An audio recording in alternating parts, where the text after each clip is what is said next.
So, good evening, everyone. Thank you for joining us for our Neighbors Teaching Neighbors panel, Sustainable Action and Our Spheres of Influence. My name is Megan Zimmerman, and I am a librarian with the Alexandria Library. And I'm particularly excited about tonight's panel because I just love hearing from people who are doing amazing things, and we have quite a variety of people doing just that with us tonight.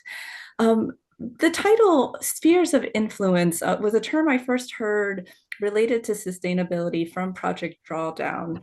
And if you're not familiar with the term, it's a place where we have connections to others and entities that are bigger than ourselves. They can be places like schools, clubs, homeowner associations and civic groups, places of worship or work, and extended family.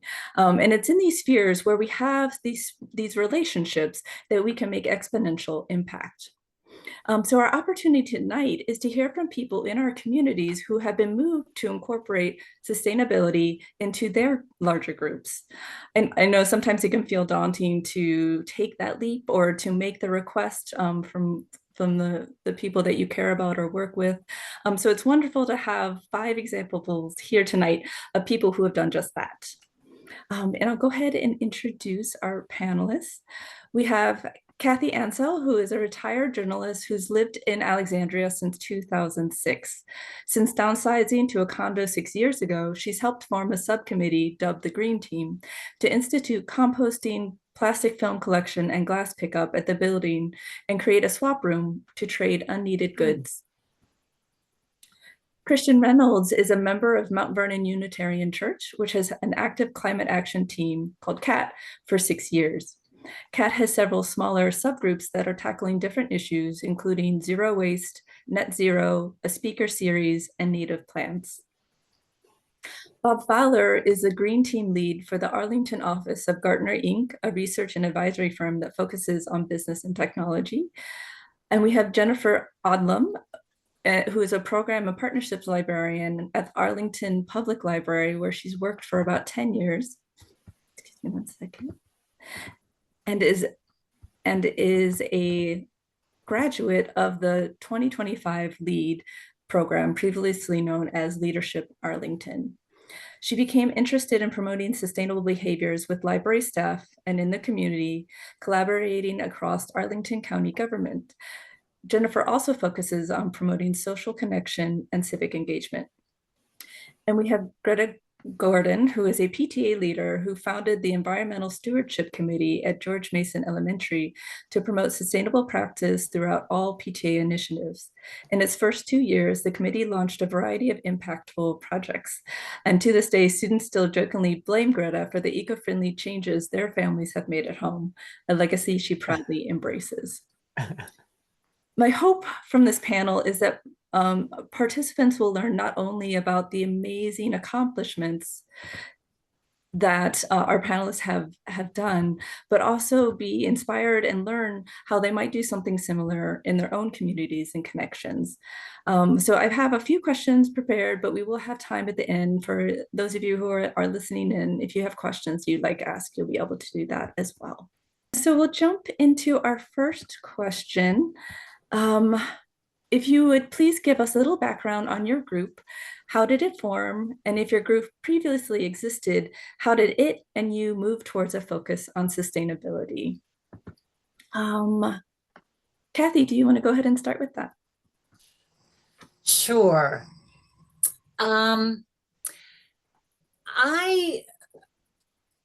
I lived in Alexandria previously before I moved to my condo, and I had, kind of created some habits like compost pickup and things like that as a private homeowner, and I was really missing them when I moved here to Porto Vecchio. So I explored the possibility of, instituting the same thing here. We have 170 units here. And so I researched, what was available on the market at the time. And we started really small with, like a 14-gallon bin, two of them, one in each building, and quickly grew out of that. They were overflowing. So then we went to a larger one, and then we went to a larger one. And now I think we've got like 65-gallon bins, two 65-gallon bins that we can fill up once a week. And so it was really gratifying to be able to make that kind of a change that was adopted so enthusiastically by so many residents. So we just went ahead and have tried to make as many as we could after that. That's great. Thank you, Kathy. Bob, would you tell us about how you got started? I want to say it was kind of grassroots, and probably after our office opened back up after COVID. And it was a slow start because people were slowly coming back in the office. And then once things got back to as much as normal as could be, one of the business units organized a cleanup project at Roosevelt Island, and I signed up for that, and we had a huge turnout. And then the lady that organized that, we decided to do some other things, and then on a corporate level, the business was starting a corporate social responsibility team, which has grown to about 5 people. So they help. The green team is done locally in the office. It's employee driven. So we do some centralized things, which we've learned over the past couple of years. So for example, March is Global Recycling Week. And then there's, I can't remember, April's Earth Month. Then the next one will be in July for Plastic Free July. So over the past couple of years, instead of having multiple things going on, we've kind of had some main things to focus on and to kind of space them out throughout the year, because there's some months where it's really crazy at work and you're not going to get much attention. But it was slowly building up to what we are now. So we have 21,000 folks in the company globally. We have 1,000 people, 1,000 plus people now that have signed up for the green team in various locations, and so that's encouraging, and it seems to grow a little bit every quarter. So That is encouraging. Thank you. yes. Greta, can you talk about how your group started? Sure, thank you. As many of you probably know, most schools have a PTA, a parent-teacher association of some sort. And back a number of years ago at this point, before COVID, I was serving on the local elementary school PTA as serving as president. And I just realized with every event that the school did, every event that the PTA put on, with everything that students are involved in, there are lots of things. There's lots of stuff, and there are lots of things to dispose of. And I really just found it alarming to be at so many events that meant that we had all of this stuff at the end of the night. And so I started early in my year as president to look, instead of using plastic Solo cups and using ice cream cones that came in plastic wrappers, but looking for alternatives that would reduce our carbon footprint. And so with everything that we approached to do as a PTA, we tried to make it greener in some way. And in early spring, I finally kind of had gone through these motions a few times, doing recycling drives of things that are hard to recycle or that the city doesn't recycle, but could be disposed of in a better way, in a more sustainable way, or a grounds cleanup, or using compostable materials for all of our plates. And I went to the principal and I said, I think we just need to have a committee on the PTA, and I need you to be on board with that. I need your buy-in in order for me to then go to our families and indicate we're going to have a line item in our budget to cover some of these costs. Because if we don't, then we're really not showing that it has value. And so that was one of the things that I did. So PTA was the launching point, and I used that position to highlight how we could make it better.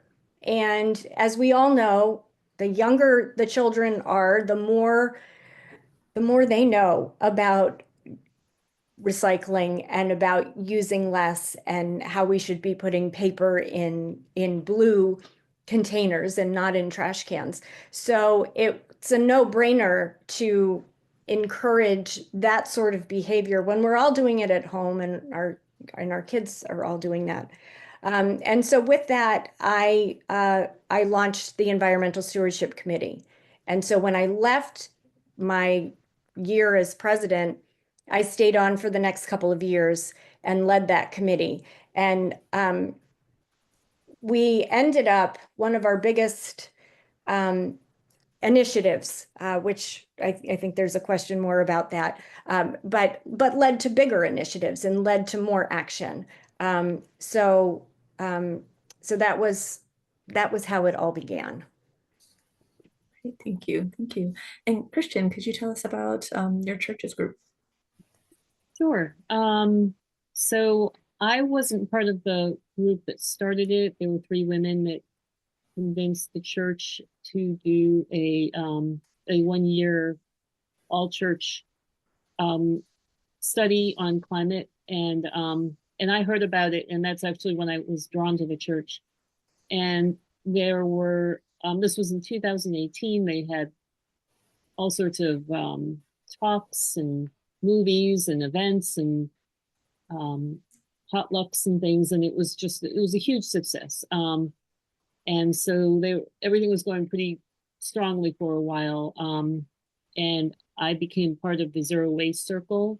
So we have several different circles, and circles have come and gone too. I mean, there's new one. It depends on who's willing to run one. So for example, we had a plant-rich diet circle that was super strong for a while there, but then the leaders moved away, and the people who followed up with it, just couldn't keep it going with the same intensity as the original people. But different circles have emerged over as people have come with their interests. And so what Kathy talked about with the composting is similar to what we do. We started a composting program, a service that we leave the bins outdoors. They do have a cover, and anyone who comes by, neighborhood people, whomever, can put things into the compost, and it just grew and grew and grew. And so that's picked up weekly, and that is paid for entirely by donations. We're studying the waste management of the church and recommending changes to how the church, the contracts that we have.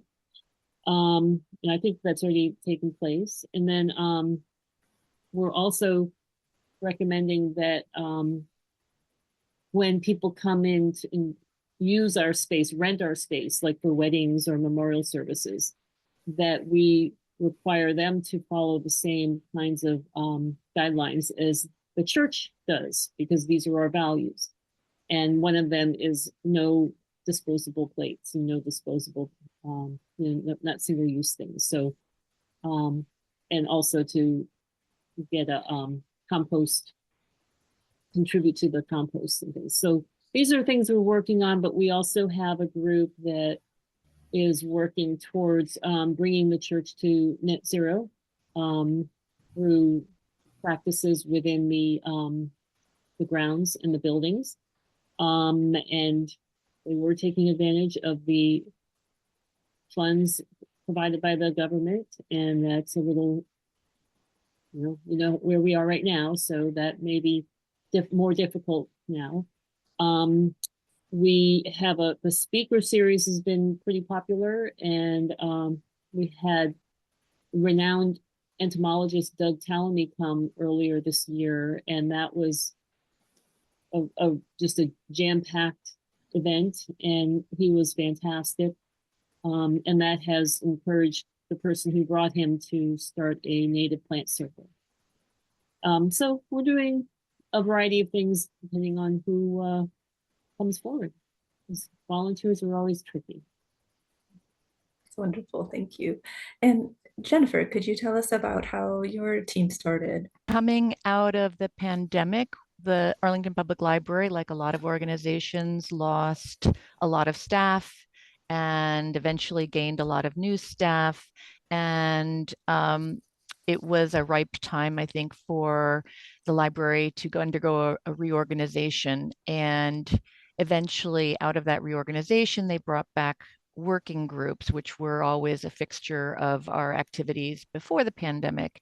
And so as they were setting up new working groups, I realized that none of them were really addressing sustainability, and felt that that was really an area that we should be addressing internally as staff.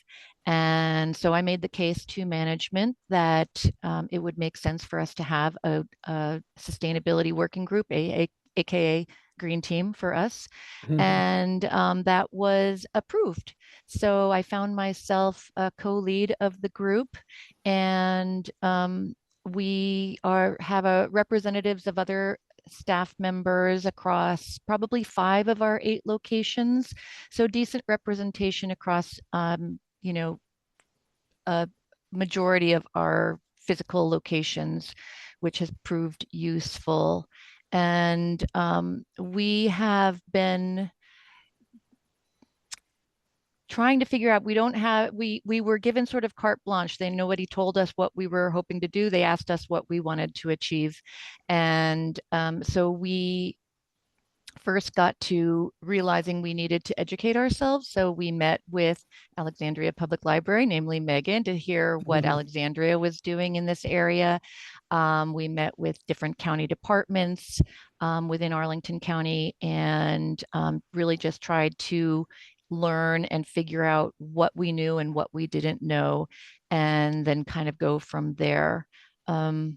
And some of the things that we have been working on are consolidating and demonstrating the work that we already do in a very intentional way. So we had been based on, much like Christian was saying, depending on who the staff member is or what the interests are of an involved volunteer, we've had lots of sustainability focused programming over the years, but it's been not coming across as intentional and part of a greater movement or drive. And so one of the things that I think will be pretty impactful is that we're working on a sustainability webpage that brings together all of the different things that we do. And that's likely to launch pretty soon, and that's going to be an exciting thing to see go public. Great, thank you, Jennifer. And you sort of touched on your administration gave you sort of free rein to do what you wanted to do, and that sort of leads into our next question of what kind of support has your parent organization given you? So Jennifer, if you want to talk a little bit more about that. Yeah, sure. So we have a manager who is sort of our liaison with upper management, and we do check in with her. We can't just do whatever the heck we want. We do need to check in with them and let them know sort of what our intentions are. But we, we felt that it was important for the library to have a statement on sustainability. So we drafted something, sent it up the chain, got feedback from upper management, and have fine-tuned a statement that will represent the library's stance on sustainability. We have to make sure that it also aligns with the county's statement, and that just came out recently. So that will be part of the statement on our landing page. And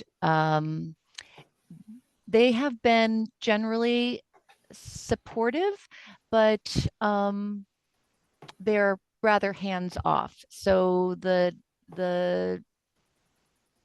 energy is still coming from our group, and we go to them when we need permission to spend money, to sign up.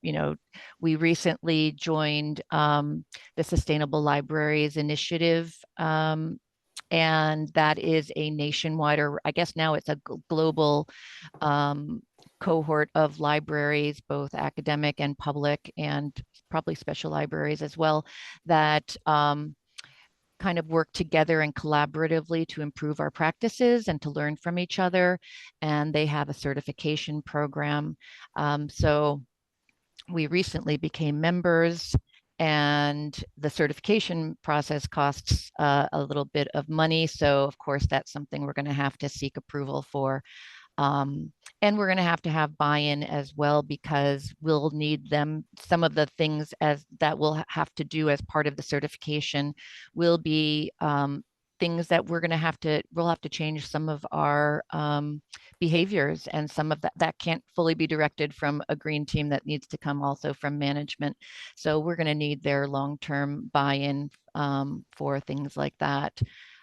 But so far, aside from things being on their end, sort of sometimes a little slow, a little deliberative, they haven't created true barriers. Just sort of, we have to kind of be patient with the slower process.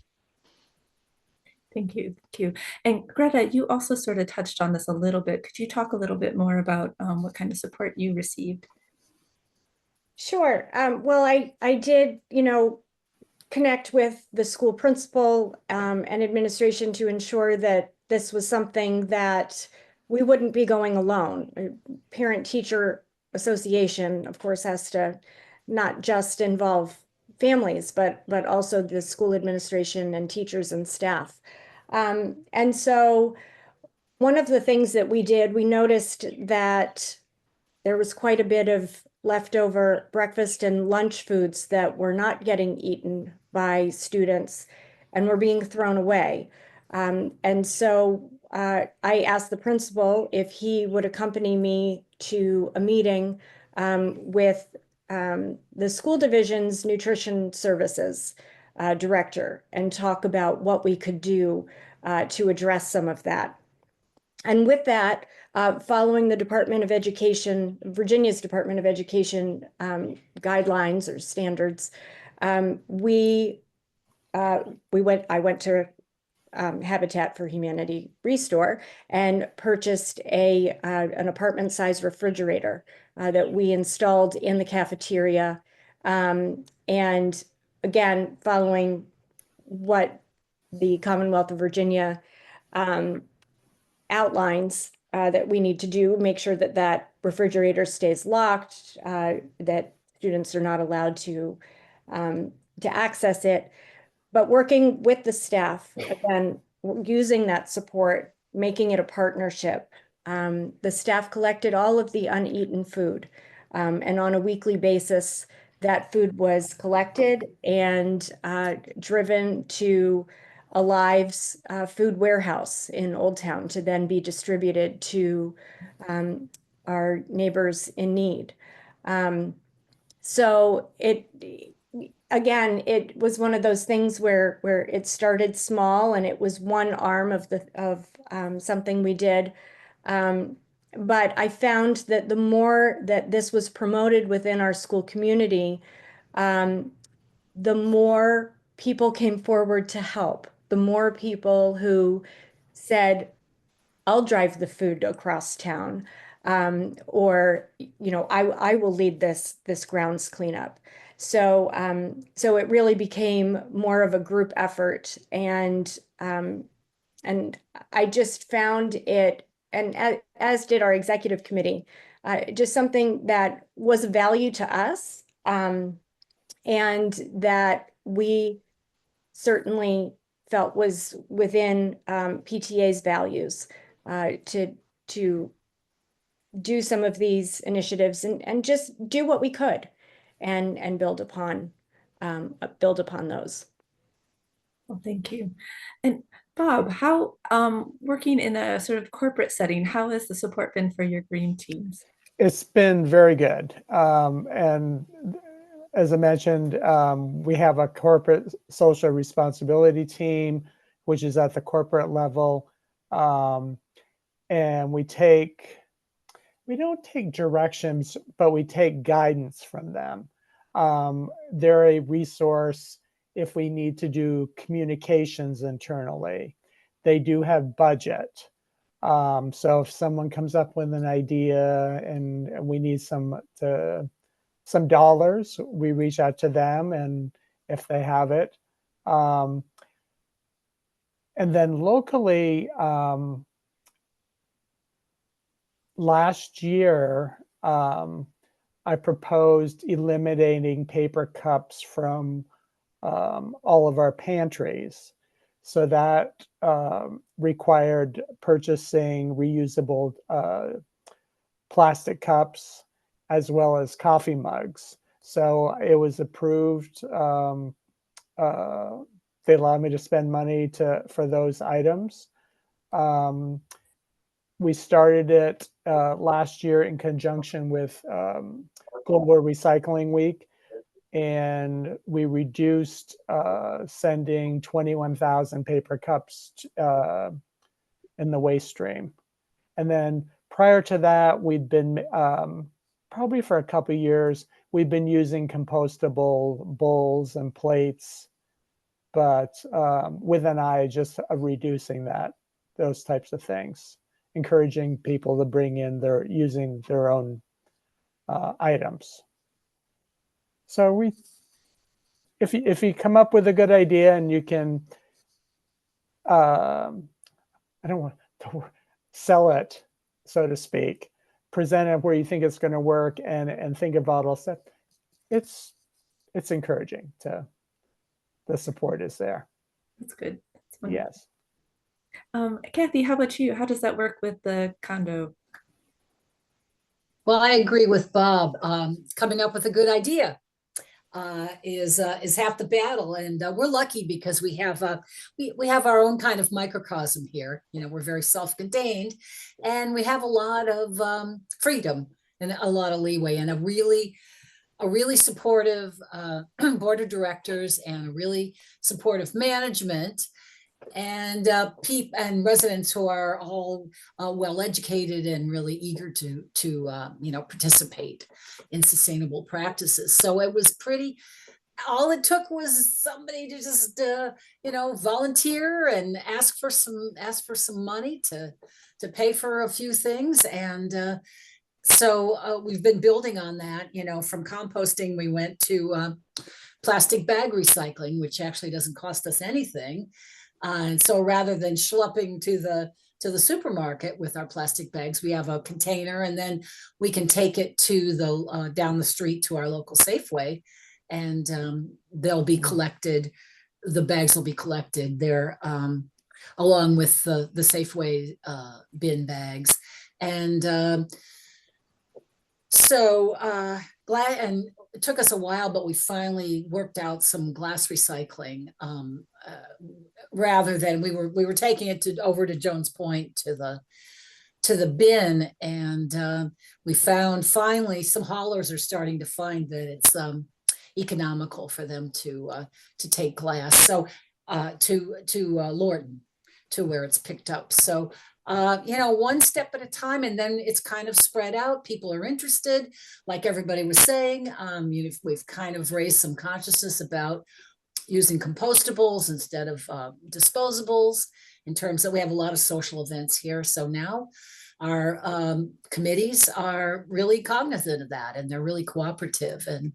And we have a landscape committee that is paying a lot of attention to native plants. And, I think it's going to be a while before I can convince them that we don't have to pick up all of the leaves that fall off the trees, but we'll be working on things like that too. So we're really lucky that we have such enthusiasm here, and a lot of opportunity to harness it. That's wonderful. Thank you.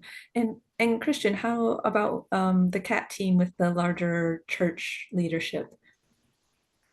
The church leader, well, we've gone through a period of transition with ministers. And so that kind of is coming and going a little bit. The original minister was very supportive, but then, somebody new coming in has a lot on their plate. But the board is very supportive and approves funding when they can. It's some of the things that we could really use because we have 3 major buildings on our grounds, and one of them is quite old and has just a lot of issues for the energy use. And so we're trying to address them bit by bit, but like we've had just the what's it called, the insulation, a lot of new insulation put in, and even that's pretty expensive.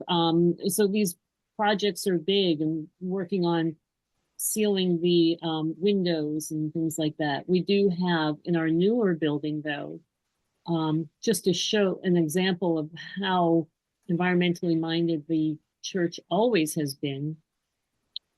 When they put this newer building in with our worship service, worship area, they made sure back in the 80s or something to position it just so that when solar became more affordable, we were in the right direction for it. And so solar was added subsequently. We've had it for enough time that now it needs a lot of repair. And we have geothermal heating in that building. So they're always interested in doing what they can. It's just the finances. Yeah, that's always the challenge. Yeah. So I know we've touched a little bit on some of the amazing projects that you have started, but I was hoping if you have one that you're most proud of, I think sometimes it's helpful just to hear from start to finish how that project came to be, how it worked, anything that you ran into along the way, and where it's at now. Christian, do you want to start with that? Sure. I guess what I'll mention is the speaker series. We started that last year and had some good programs. And then this year, as we were starting our meetings, a very new member came to us and said, I'm really interested in Doug Tallamy. I've read his books and I'm interested in seeing if we can bring him. And he's actually a real big name in this world. And so we said, go for it. And so there were about 5 of us on a committee that met pretty regularly. And we had to go through a whole process of figuring out how to have a big event. But, we had to sell tickets because he was, he has a big fee, or not really a big fee for who he is, but he has a significant fee. And we decided to keep it at $10 a person. And we were able to sell tickets to the capacity of the chapel. And we were partnered with FACTS, Faith Alliance for Climate Solutions, and they helped us a lot with getting all of the particulars of reaching out to people, all the different organizations. So it just was an enormous event. It was sold out within 2 weeks, and we put it up a month beforehand. He came, he talked about the importance of native plants and creating a national backyard national park, which is fascinating. If you want to go to mvuc.org, you can go to thank you, Homegrown National Park. You can go to our website and find the recording of it. He got an standing ovation. He was just amazing. And so that kind of inspired us to think, well, let's think big for next year. Who can we approach? These people really want to get the word out, and it's fantastic. That's wonderful. Thank you. Kathy, how about you?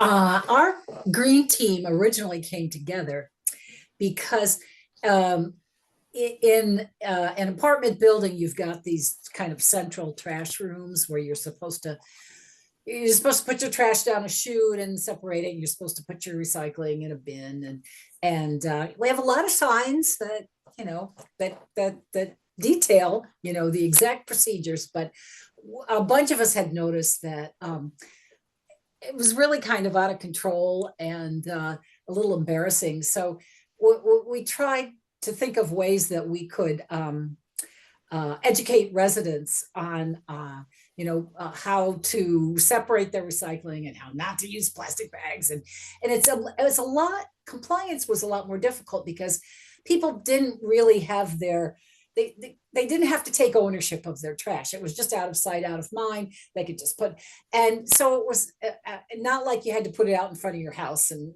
it could be more seen. So I would say all along the way, compliance has been a challenge for us. And an interesting opportunity for education. We've tried to think of events where we could raise awareness and have surveys, and we have an Earth Day event every year where we put out examples of do's and don'ts and good ideas and new products and things like that. So it's nice to see that progress that we've been making over the last few years, and also that people are so many people are so eager to do the right thing. They just have trouble getting the information internalized, or so I get a lot of questions. People come up to me, well, what should I do about so that has just led us to as somebody else said, we'll do runs to the metal recycling or electronics recycling, or we'll, take things out of the trash and put them in our swap shop and just try to be leaders to set a good example. And I think it's really made a difference here. Great. I love how thorough you're being in your approach of trying to tackle it in multiple ways. Greta, how about you? Well, I really was inspired by just how so many people wanted to be a part of this, and little by little, and over the years, like so many, people come and go, and they have specific interests, and more things take the forefront. What I ended up doing, especially because of the timing, that I was leaving the elementary school, COVID shut everything down, and I wanted to somehow keep this alive, and I wasn't sure how I could do that. And so, what I ended up doing was I created a handbook, and it outlined all of the different ways in which the George Mason PTA had this multifaceted approach to sustainability efforts. And I broke it down by section that included each week we had a weekly newsletter, and we would include an eco tip every week, just at the bottom. Just things that we could do to promote this message. I'm now president of the PTA at the middle school, and we have an entire advocacy section to our weekly newsletter. So it has expanded beyond sustainability efforts, but also includes making our families aware of different awareness weeks and months, and learning about different cultures and things like that. So I do have this handbook that that I put together. It includes some of these sample social media posts, some of the language that we used, and I'm reminded that our budget, was not a lot. And I made the recommendation in this that, you can start with $25 to cover hand sanitizer and some trash bags to do a grounds cleanup. It doesn't always have to be a big money line item in a budget. I also noticed that in those, I think, first 2 years, we collected over 500 pounds of food that we donated to Alive.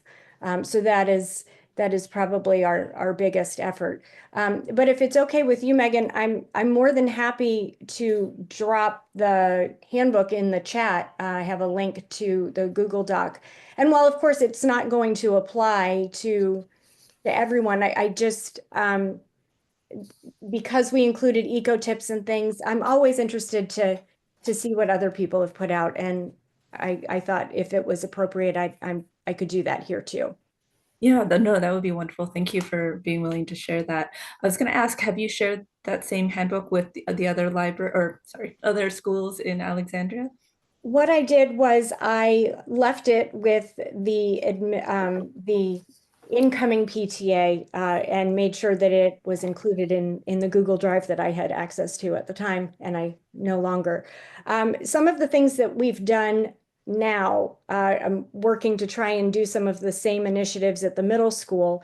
But I did serve as a member of the PTA council for the city. And so I was in between elementary school and middle school. I served there, and I've shared some of those things.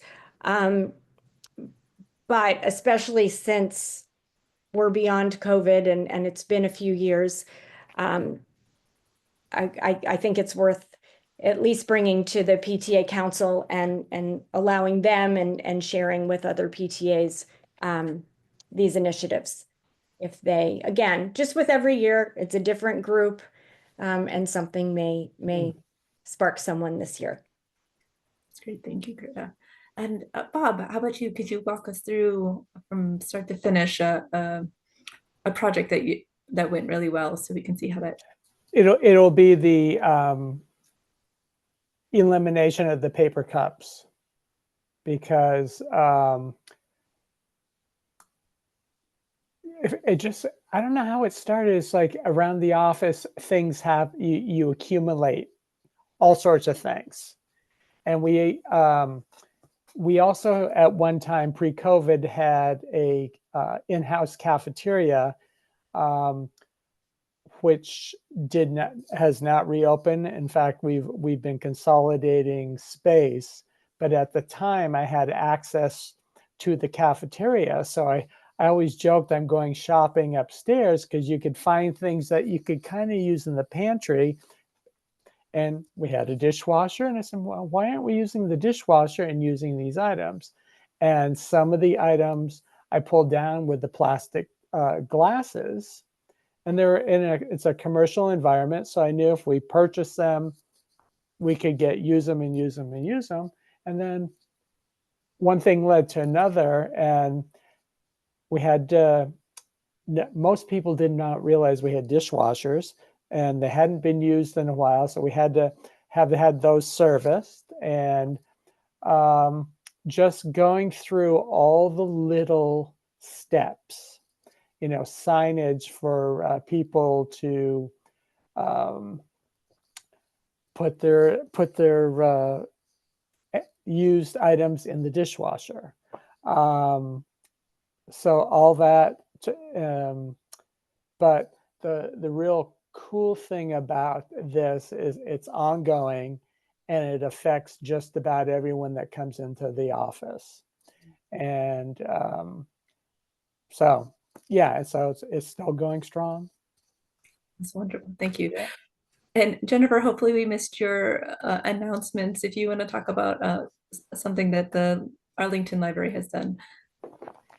Yeah, I will return to the web page topic because we had, as I mentioned, we'd been doing a lot of things. We were doing programming. We offer recycling at a lot of different locations. We've got native gardens and vegetable gardens.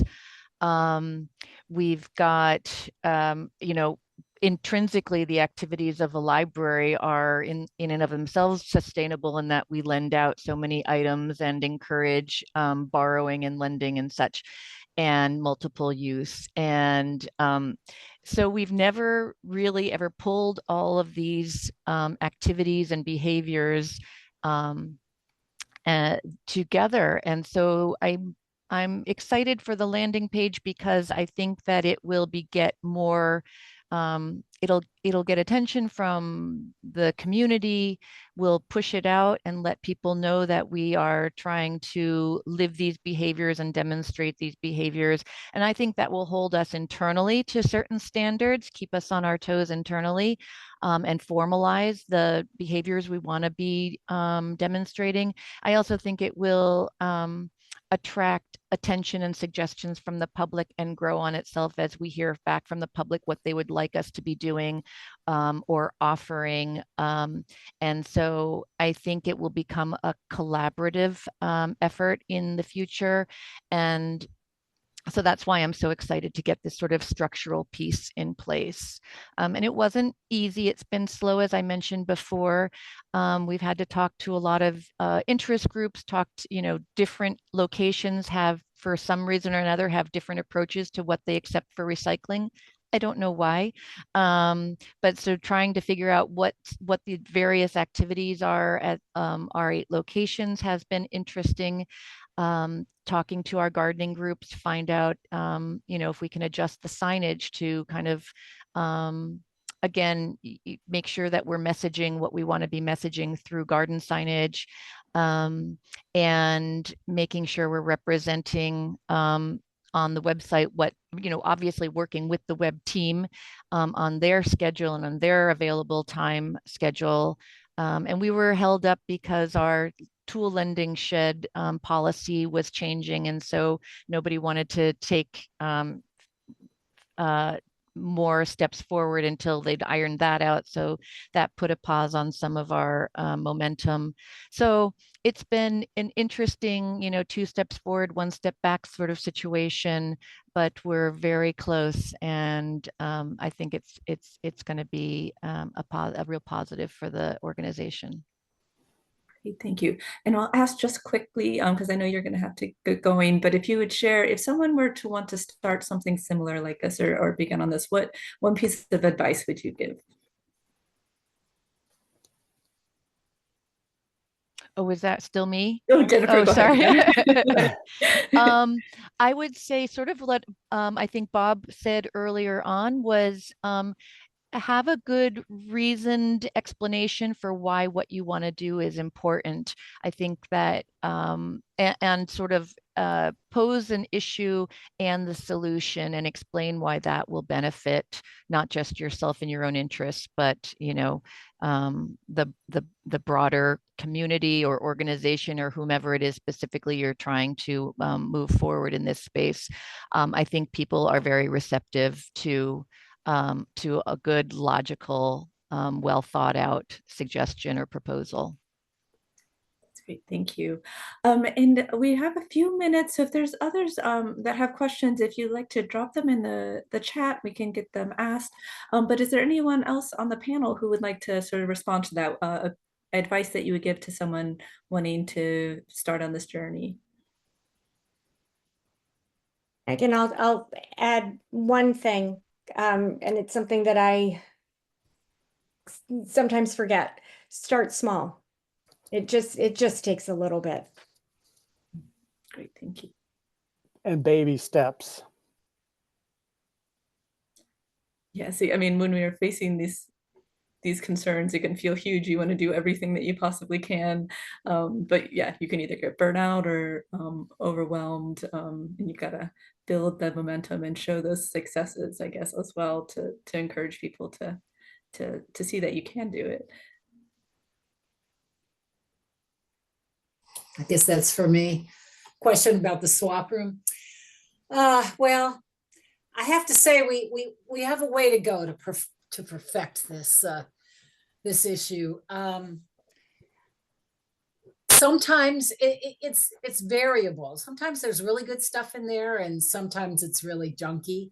And so we have a couple of volunteers, and we'll go in and we'll kind of do triage, and we'll if it hasn't been claimed in a couple of weeks, it either goes to Habitat for Humanity Restore, or it goes to one of the thrift shops, or it goes to the trash, depending on what kind of condition it's in, or I'm just try to direct people to other options like I love Upcycle Creative Reuse on Eisenhower Avenue, and also you can take metals to the plant on Eisenhower. So it's a good educational tool. You can kind of tell people, where we channel these things, but I would like to do a better job with it. I just, it's all about awareness and just getting people to think about stuff. Great, thank you. Greta, I don't know if you saw the question. Was there an attempt with the nutrition department to reduce the amount of food provided to avoid having too much uneaten to begin with? Yes, and that is being addressed. And I am very proud of ACPS recognizing their student populations and the shift in culture, especially in recent years. But even when we had nutrition services come to our January PTA meeting and discussed implementing a share table and a refrigerator at the middle school, we also talked about how there are lots of dairy items that our students don't eat, yet there are requirements that need to be met for students to take certain things from different food categories. And the school system has looked at ways to still do that, but make those adjustments so that it does reduce food waste, and also looking at providing foods that are more suitable for our students. One of the things, just case in point, the 8th graders, as they are promoted and move on to high school at the end of the year, they have a day where we're going to have food trucks come in and they're going to have a field day. And I met with the student government to talk about what they had learned from their fellow students.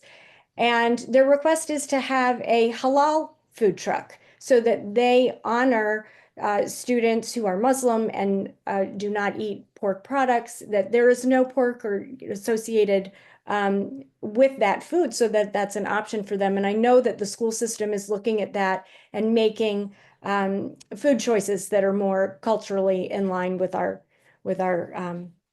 Alexandria population. Thank you. There's another question. Do any of your groups work with TerraCycle to recycle things not commonly taken by traditional sources, such as cigarette butts, silver foil chip and cookie bags, juice pouches, etc.? I'm familiar with TerraCycle, but problem is it's still kind of pricey to a lot of those. I love the fact that a lot of those services will recycle unusual things. I'm always looking for alternatives, but I do get whenever I order socks from Smart Wool, I get their, they'll give you mailers where you can send used socks back free, and they'll recycle them into old socks. And so if I'll make those available in the building, and people know they come to me if they want to get rid of their old socks. And if I see outlets locally, like opticians that'll recycle glasses, or places you can recycle printer cartridges or things like that, they're dwindling. The recycling options are dwindling because they're getting to be it's so much more expensive. Like, you used to be able to send in used refrigerator filters, and couldn't find a place to do that this year. And used toothbrushes and toothpaste tubes and things like that. So it's always a challenge to find out what's working now, what isn't working anymore. I think TerraCycle is more popular in Australia. I think it's a lot cheaper in other countries, but I don't know if it's really cost effective here. I'll add too that some of TerraCycle's programs at some points have paired up with nonprofits and then offer a small portion, pennies on the dollar, back. And as recycling has become more challenging and more expensive to do, TerraCycle is coming away from their free programs. They used to partner with Tom's, who then took back for free, provided you a shipping label for any brand of toothpaste or toothbrushes and deodorants and such. But I believe Colgate still does. They still have a free program. And so while you can't do deodorant through them, you can do toothbrushes and things like that. But it requires checking on these, keeping tabs on what is available, where is another place that might be an option. And we've seen that too at Moms, where there used to be lots of things that were available to be recycled. And I think that just speaks to the point. We need to be making better choices of what we're using so that we're not having to rely on this. Thank you. Thank you, Fernanda. Thank you, Kathy. So we are at 8 o'clock. So I want to say thank you to all of our panelists. This has been amazing. It's been so neat to see how each of you have approached your communities in a different way, and the things that you've been able to do. And I thank you for sharing your experience, your knowledge with the Alexandria Library community. This has been really wonderful. So thank you. And anything that was shared in the chat as a link, I will go ahead and in the follow-up email, we'll make sure that you have those links as well. So thank you, everyone, and good evening. Thank you. Thank you. Thanks so much for the opportunity. Thank Bye. you. Bye. Good night.